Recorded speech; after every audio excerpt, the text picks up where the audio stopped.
बिस्मिल्लाहिर्रहमानिर्रहीम। अस्सलामुअलैकुम। मकतब टीवी देखने वालों को राव कमर रिजवान नई वीडियो में खुश आमदीद कहता है। दोस्तों, हजरत ईसा अलैहिस्सलाम के हवारियों ने उनसे कहा कि हम आप पर तब ईमान लाएंगे जब आप हमें कोई निशानी दिखाएंगे। आपने कहा, कौन सी निशानी? वो कहने लगे, आप हमें कोई मुर्दा जिंदा करके दिखाएं। आप अलैहिस्सलाम उन्हें एक कब्र पर ले गए और वहां ले जाकर आप अलैहिस्सलाम ने मुर्दे से कहा, अल्लाह के हुक्म से खड़ा हो जा। अल्लाह ताला ने उस मुर्दे को थोड़ी देर के लिए जिंदा कर दिया। आपने देखा कि एक नौजवान कब्र से उठा। उसके बाल सफेद थे मगर उसका चेहरा जवानों जैसा लग रहा था। हजरत ईसा अलैहिस्सलाम ने उस नौजवान से पूछा, तुम कौन हो? उस नौजवान ने कहा कि मैं नूह अलैहिस्सलाम का बेटा हूँ। एक बेटा जो कि कुफार के साथ था, उसका हशर तो हो ही गया और वो डूब गया। हजरत ईसा अलैहिस्सलाम ने उससे पूछा, तुम्हें मरे हुए कितना वक्त गुजर चुका है? उसने कहा कि 4000 साल हो गए। फिर पूछा, बताओ तुम्हारे साथ कब्र में क्या मामला हुआ था? उसने कहा कि जब मुझे कहा गया कि खड़े हो जाओ, मुझे यूं लगा जैसे कयामत बर्पा हो गई हो। तो कयामत के खौफ की वजह से मेरे तमाम बाल सफेद हो चुके हैं और मैं ये समझा कि शायद मुझे कयामत के लिए खड़ा किया जा रहा है और कयामत का दिन ऐसा होगा जिस दिन की सख्ती बच्चों को बूढ़ा करके रख देगी। हजरत ईसा अलैहिस्सलाम जब अपनी मौत को याद करते तो आप अलैहिस्सलाम पर एक अजीब सी कैफियत तारी हो जाती। बावजूद ये कि उन्हें अल्लाह का एजाज हासिल था, फिर भी उनके दिल में इतना खौफ पैदा हो जाता कि उनको शदीद किस्म का पसीना आ जाता।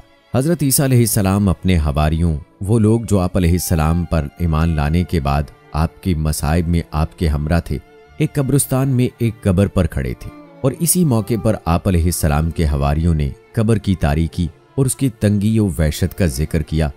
तो हजरत ईसा अलैहिस्सलाम ने इरशाद फरमाया, क्या तुम अपनी माओं के पेट में इससे भी ज्यादा तंग और तारीक मकाम पर न थे? जब अल्लाह फराख करना चाहता है तो फराख कर देता है। हजरत ईसा अलैहिस्सलाम ने अपने हवारियों की जमात के लोगों से फरमाया, तुम गुनाहों से डरते हो और हम कुफर से डरते हैं। हजरत ईसा अलैहिस्सलाम का गुजर एक बस्ती से हुआ तो उन्होंने देखा कि सब बर्बाद हुए पड़े थे। आप अलैहिस्सलाम ने फरमाया कि इन पर अल्लाह का अजाब कोड़ा बरसा है, जैसा कि अल्लाह ताला फरमाता है कि तेरे रब का अजाब कोड़ा बरसा है। मेरे भाइयों, हजरत ईसा अलैहिस्सलाम का मुर्दे से सवालो जवाब। हजरत ईसा अलैहिस्सलाम ने उन बस्ती वालों से फरमाया, ए बस्ती वालों, जवाब आया, लब्बैक ए अल्लाह के नबी। आपने फरमाया, तुम्हारा गुनाह क्या था और तुम्हें किस सबब के तहत हलाक किया गया? आवाज आई कि हमारे 2 काम थे जिस वजह से हम हलाक हुए। एक तो दुनिया से मोहब्बत थी, बुरे लोगों का साथ देते और बुरों की सोहबत में बैठते थे। आप अलैहिस्सलाम ने पूछा, दुनिया की मोहब्बत से क्या मुराद है? आवाज आई, दुनिया से मोहब्बत इस तरह थी कि जैसे एक माँ अपने बच्चे से मोहब्बत करती है। जब दुनिया आती तो हम खुश हो जाते और जब दुनिया हाथ से जाती तो हम गमगीन हो जाते। हलाल हराम का ख्याल किए बगैर दुनिया कमाते और जायज़ नाजायज़ का फ़र्क किए बगैर दुनिया खर्च करते। कमाई में हलाल व हराम को नहीं देखते थे और खर्च करने में भी जायज़ व नाजायज़ को नहीं देखते थे और बस इन्हीं सब से अल्लाह ने हमारी पकड़ कर ली। आप अलैहिस्सलाम ने फरमाया, फिर तुम्हारे साथ क्या हुआ? जवाब आया, रात को अपने घरों में सोए, लेकिन सुबह हुई तो हम सब के सब हाविया में पहुंच चुके थे। आप अलैहिस्सलाम ने फरमाया, हाविया क्या है? जवाब आया कि ये सिज्जीन है। आपने पूछा, ये सिज्जीन क्या है? आवाज आई, ए अल्लाह के नबी, सिज्जीन वो कैद खाना है जिसका एक एक अंगारा 7 जमीनों के बराबर बड़ा है और सबकी अरवाह को उसके अंदर बंद कर दिया गया है। आपने फरमाया, तुम एक ही क्यों बोल रहे हो, दूसरे क्यों नहीं बोल रहे? आवाज आई, ए अल्लाह के नबी, बाकी तमाम लोगों को आग की लगामें चढ़ी हैं जिसकी वजह से वो नहीं बोल सकते और मैं इसलिए बोल रहा हूं कि मेरे मुंह में लगाम नहीं। हजरत ईसा अलैहिस्सलाम ने पूछा कि तुम क्यों बचे हुए हो? वो कहने लगा, मैं हाविया के किनारे पर बैठा हुआ हूं और मेरे मुंह पर लगाम भी नहीं है और इसकी वजह यह है कि मैं उन लोगों के साथ तो रहता था लेकिन उन जैसे काम नहीं करता था। उनके साथ रहने की वजह से मैं भी पकड़ा गया और अब मैं एक किनारे पर बैठा हूं लेकिन मुझे लगाम नहीं चढ़ी। अब पता नहीं कि मैं नीचे गिरता हूं या अल्लाह अपने करम से मुझे बचा लेता है, मुझे उसकी कोई खबर नहीं। हजरत ईसा अलैहिस्सलाम एक कब्र के पास से गुजर रहे थे। कब्र देखी तो फरमाया कि ये नूह अलैहिस्सलाम के बेटे साम की कब्र है। जब तूफान आया तो सारे मर गए। फिर 3 बेटों से नस्ल चली, साम, आम, याफिज, सारे अफ्रीकी हाम की औलाद हैं। तो उन्होंने कहा कि ये साम की कौम है। उन्होंने कहा, ए अल्लाह के नबी, इसे जिंदा तो करें। उन्होंने हुक्म दिया तो वो कब्र से जिंदा होकर बाहर आ गए। बातचीत फरमाई और कहा कि अब वापस चला जा। उसने जवाब दिया कि मैं एक शर्त पे वापस जाता हूँ कि मुझे मौत की तकलीफ दोबारा ना हो, क्योंकि मौत का दर्द आज भी मेरी हड्डियों में मौजूद है। एक मर्तबा हजरत ईसा अलैहिस्सलाम एक जगह तशरीफ फरमा थे और आपके चंद साथी भी साथ मौजूद थे। एकदम एक शख्स बदहवासी और परेशानी के आलम में हाजिर हुआ और कुछ अर्ज करना चाहा। आप अलैहिस्सलाम ने उसे बैठने का कहा। जब उसकी तबीयत बहाल हो गई तो आपने उससे पूछा कि बताओ किस लिए आए हो। उसने कहा, हजूर, मैंने आज सुबह के वक्त एक निहायत भयानक ख्वाब देखा है। न जाने मेरे साथ क्या होने वाला है, खुदा के लिए मेरी मदद करें।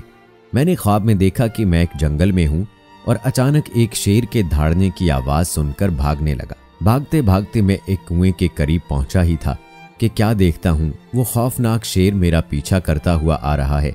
मैंने देखा एक दरख्त की जड़ें उस कुएं में लटक रही हैं और मैं शेर से बचने के लिए उस दरख्त की जड़ को पकड़कर कुएं में उतरने लगा।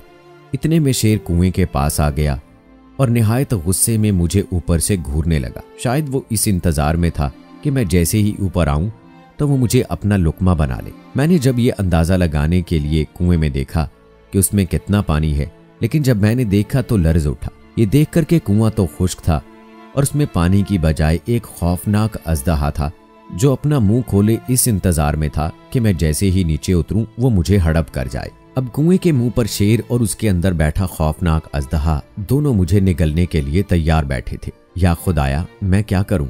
दरख्त की जड़ ही मेरा वाहिद सहारा थी। मैंने उसे मजबूती से थाम लिया और तकदीर के फैसले का इंतजार करने लगा। इत्तफाक से जब मैंने थोड़ी देर बाद अपनी निगाह उठाई तो ऐसा मंजर देखकर मैं कांप उठा और मेरी मौत मेरी आंखों के सामने नाचने लगी। और क्या देखता हूं कि एक सफेद और एक स्याह परिंदा है और दोनों उस कुएं में लटकी हुई जड़ को कुतर रहे हैं। वो जड़ जिसमें मैं लटका हुआ हूं।